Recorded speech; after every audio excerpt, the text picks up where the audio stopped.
In the highlands of Ethiopia, rising above East Africa's Rift Valley at some 9,000 feet, lie landscapes so lush the famed famines of Africa have never reached it.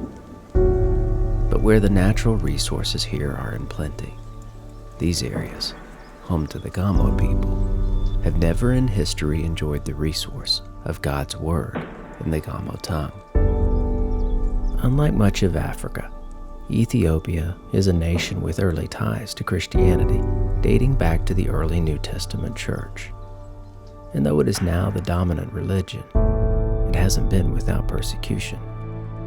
71-year-old Paulos Zato knows this well. He was one of the many Gamo people who faced it under a period of communist rule. Some of us put in jail for 2 years. Many churches also closed, and we couldn't teach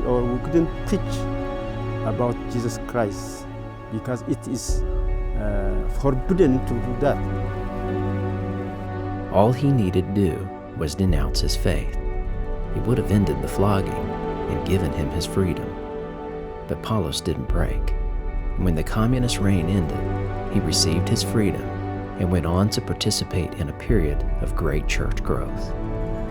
All the closed churches opened again.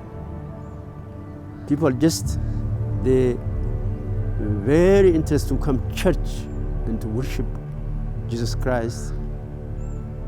So the church grew about twice in the number. In 2005, for the first time ever, the Gamo people heard the story of Christ in their Gamo tongue.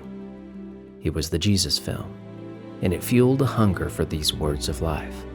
So the work of translation was accelerated, and Paulos was one of the translators.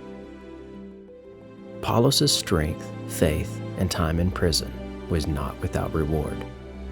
Of course, we know he'll receive it greatly in heaven, but on this day, on this mountaintop, people, starved for those words of life in their native tongue, began to gather.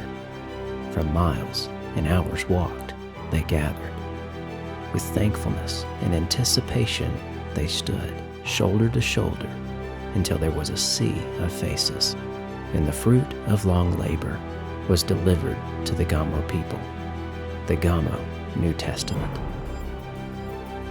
But there's another detail to this story. While celebration rings out from more than 10,000 people, there are a few whose smile is a little sweeter because they know what else happened here on the ground beneath their feet.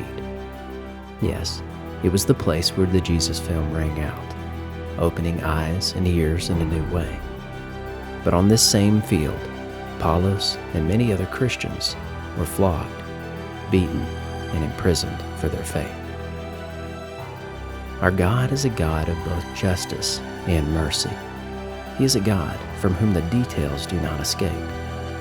And as the head translator put it best, holding the New Testament high before a sea of faces, he proclaimed, God has taken his revenge through love.